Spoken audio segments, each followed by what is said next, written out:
Hello, guys. Welcome to the yet another episode of Ode to India, and I am your host Megha. Kolkata में काफ़ी सारे temples हैं जिसे देखने लोग हर जगह से आते ही रहते हैं। बहुत सारे तो नहीं, लेकिन इस एपिसोड में हमने कुछ टेम्पल्स कवर करने की कोशिश की।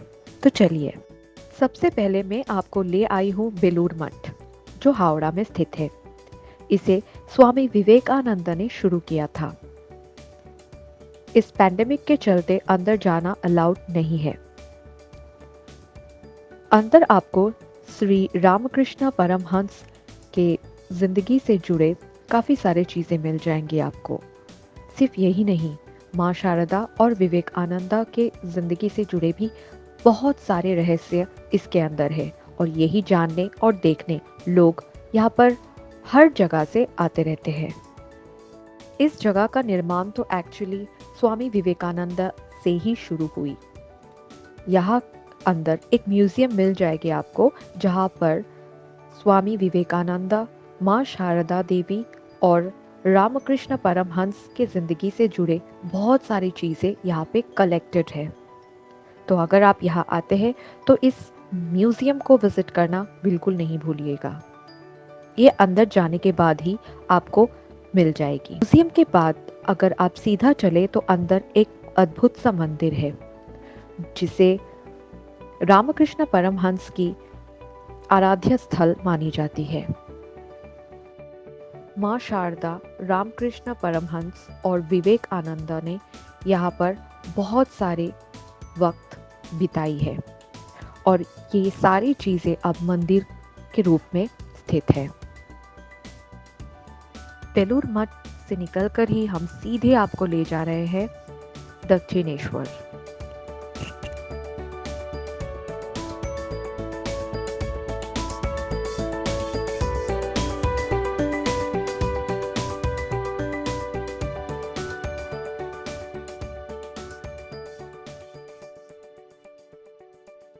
दक्षिणेश्वर काली मंदिर एक हिंदू नवरत्न मंदिर है, situated at the eastern bank of river Hooghly, और यहाँ पर मुख्य तौर से पूजी जाती है भवतारिणी माँ या माँ Adishakti Kalika, which is the form of माँ काली। ये मंदिर बनवाई गई थी in 1855 by Rani Rashmoni. She was a philanthropist and a devotee of Ma Kali. And this temple is so much associated with Ma Sharada and Ramakrishna Paramhans. आप जब इस कंपाउंड में घुसते हैं तो आपको सामने एक बड़ा सा कोर्टयार्ड मिल जाता है, बिल्कुल द मेन टेम्पल के सामने। और यहाँ पर शिव भगवान के 12 श्राइन्स या टेम्पल्स मौजूद हैं, बिल्कुल मेन टेम्पल के सराउंडिंग्स में। यहाँ पर भी रामकृष्ण और माँ शारदा ने अपने जीवन के बहुत सारे दिन गुजारे थे, जिसके वजह से आपको यहाँ उनसे जुड़े मंदिर और बहुत सारी चीज मिल जाएंगी। यहाँ पर रानी रासमणी का भी एक मंदिर बनाया गया है। जैसे कि आपको बताया गया था कि Rani Rasmani was a devotee of माँ काली, और उन्हें सपना आया था कि यहाँ पर उन्हें एक मंदिर स्थित करनी चाहिए, और वैसे ही यहाँ पर मंदिर बनाई गई, जो कि आज पूजी जाती है। यहाँ पर लाखों के तादाद में हर रोज श्रद्धालु आते हैं। हम ऐसे टाइम पे पहुँचे जहाँ पर हम पूजा तो नहीं दे पाए, क्योंकि टाइम काफ़ी ज़्यादा हो गया था, लेकिन हाँ, हम यहाँ से आपको मंदिर से जुड़े बहुत सारी चीज़ें दिखाने की कोशिश कर रहे हैं। इस मंदिर से जुड़े एक खास बात ये भी है कि यहाँ पर जो माँ काली का पूजा किया जाता है, यही मूर्ति को रामकृष्ण परमहंस पूजते थे, who came here in the year 1855 as an assistant priest to his elder brother Ram Kumar. और उनके निधन के बाद रामकृष्ण परमहंस ने यहाँ पर पूजा करनी शुरू की थी, और तब से चली आ रही है यहाँ पर बहुत सारे वर्षों से पूजा की प्रथा। यहाँ पर टूरिस्ट आते हैं, और माना यह भी जाता है कि यहाँ पर आप सच्चे मन से जो भी मांगते हैं आपको यहाँ पर मिल जाती है। And this becomes one of the most important religious place of Kolkata, और एक सिग्निफिकेंट जगह जहाँ पर आप आकर भगवान का दर्शन कर सकते हैं। दक्षिणेश्वर से होने के बाद हम सीधा चले गए एक लंबा सफ़र करके China town. And this time China town हम चाइनीज़ खाने के लिए नहीं बल्कि चाइना काली मंदिर देखने आए थे। वैसे तो मुझे एक मूवी से पता चला कि यहाँ पर चाइनीज़ काली मंदिर है। बहुत सारे लोगों को जब मैंने पूछा एड्रेस के बारे में तो काफ़ी लोकलाइट्स को भी पता नहीं था कि यहाँ पर मंदिर भी है। तो मुझे लगा कि यहाँ पर मंदिर है, ये बात लोगों को ज़रूर जाननी चाहिए। वैसे तो ये मंदिर बहुत बड़ा तो नहीं था, लेकिन इस मंदिर का एक बहुत ख़ास बात ये है कि पहला तो ये चाइनीज़ लोगों ने बनाया है जो यहाँ पर बहुत सालों से रहते हैं, और दूसरा ये कि यहाँ पर आपको प्रसाद के रूप में नूडल्स मिलेगा। तो है ना one of the amazing facts of India. Chinese Kali मंदिर से निकलते ही हम चले गए काली घाट। आप लोगों में से बहुत लोगों को ये पता ही होगा कि Kali Ghat is one of the most important religious places in Kolkata, which is situated again on the banks of river Hooghly. मंदिर के एंट्रेंस से पहले ही आपको बहुत सारी दुकानें मिल जाएंगी जिस पर आप मंदिर से जुड़े या पूजा सामग्री खरीद सकते हैं।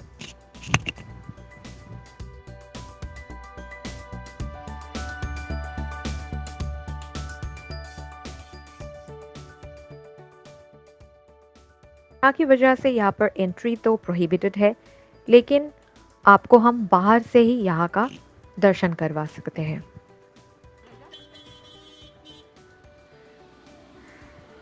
कोलकाता शहर का नाम कोलकाता यहाँ पे पूजी जाने वाली कालिकाता देवी के नाम से पड़ा है। और इस मंदिर की एक खास बात यह है कि ये 91 शक्तिपीठों में से एक है। तो आज समझ ही सकते हैं कि यहाँ पर हजारों लाखों श्रद्धालु क्यों आते हैं।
जैसे कि आपको पता है कि मंदिर में एंट्री बंद है कोरोना की वजह से, लेकिन यहाँ पर आप श्रद्धालुओं को देख सकते हैं जो यहाँ पर प्रसाद लेने के लिए खड़े हुए हैं। कालीघाट मंदिर शहर के बिल्कुल बीचों बीच है। आप देख सकते हैं कि कितनी क्राउडेड है यहाँ का एनवायरनमेंट, लेकिन ये मंदिर 200 साल पुरानी है और तब से लेके आज तक और आगे आने वाले समय में भी ये जगह जाना जाएगा इसकी रिलीजियस एंड हिस्टोरिकल इम्पोर्टेंस के लिए।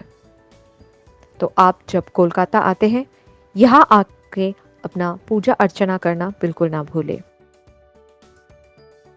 कालीघाट के मंदिर दर्शन के बाद हम सीधे चले गए lake Kalibari, which is located at southern Avenue in Kolkata. Actually इस मंदिर का ऑफिशियल नाम है श्री श्री 108 करुणामयी काली माता मंदिर, जिन्हें करुणामयी माँ के नाम से जाना जाता है। एक्चुअली माँ करुणामयी काली माँ की एक रूप का नाम है and this temple is managed by the Shri Shri Karunamayi Kali Mata trust. हम आपको अंदर तक नहीं ले जा पा रहे क्योंकि यहाँ आने के बाद ही हमें पता चला कि मंदिर में रिनोवेशन का काम चल रहा है। मेरे रिसर्च के अनुसार यहाँ ऑलरेडी रिकंस्ट्रक्शन का काम 2002 से चल रहा था and which was to be completed by 2013, but यहाँ कुछ फिनेंशियल इश्यूज के वजह से ये रिनोवेशन का काम अभी तक कंप्लीट नहीं हो पाया है। तो हम आपको ये मंदिर बाहर से ही दिखाते हैं।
कालीबाड़ी से होकर हम बहुत दूर निकल गए और पहुंच गए डायमंड हार्बर रोड पर, जहां पर स्थित है स्वामी नारायण मंदिर। ये मंदिर जाना जाता है इसकी खूबसूरती के वजह से। It's situated occupying large area and it's one of the most beautiful temples in Kolkata. It is managed by the BAPS संस्था, जिसका मतलब है बोचा संवासी अक्षर पुरुषोत्तम स्वामी नारायण संस्था। It was formed by Yagna Purushodas on the principle that Swami Narayan was to remain present on earth through lineage of gurus dating all the way back to Gunatinand Swami, one of Swami Narayan's most prominent disciples. Many devotees view the mandir as a place for transmission of Hindu values and their incorporation into daily routines, family life, and careers. ये जो संस्था है ये जुड़ी है बहुत सारी charitable एंडेवियर्स से, और it's a separate non profit aid organization which has spearheaded a number of projects around the world addressing healthcare, education, environmental causes, and community building campaigns. ये मंदिर बनवाई गई थी 5 जून 1907 में, which is 113 years ago, and the founder was Shastri ji महाराज. ये दरअसल एक religious organisation है जिसकी हेडक्वार्टर अहमदाबाद गुजरात में है। जैसे कि आपको पता है कि हम लोग शाम के वक्त को आए थे, आपको शाम के टाइमिंग के बारे में बता दें कि यहाँ पर अगर आप शाम को आते हैं तो 3:30 बजे के बाद ही आइएगा, क्योंकि 3:30 बजे ही मंदिर की गेट्स खुलती है।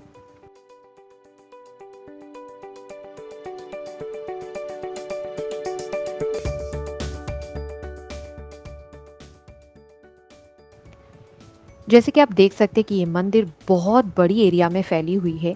यहाँ पर एक कैंटीन है और बहुत बड़ा पार्किंग स्पेस है। सिर्फ यही नहीं, यहाँ पर एक छोटा सा चिल्ड्रंस पार्क भी है। मेंटेनेंस की वजह से बहुत सारी जगहों पर एंट्री अभी प्रोहिबिटेड है। आशा करते हैं जल्दी से जल्दी काम ख़त्म हो जाए मेंटेनेंस का और हम यहाँ पर बहुत आसानी से घूम पाए। तो आप यहाँ पर आते हैं तो डायमंड हार्बर रोड पे स्थित ये स्वामी नारायण मंदिर पर आना बिल्कुल ना भूलें।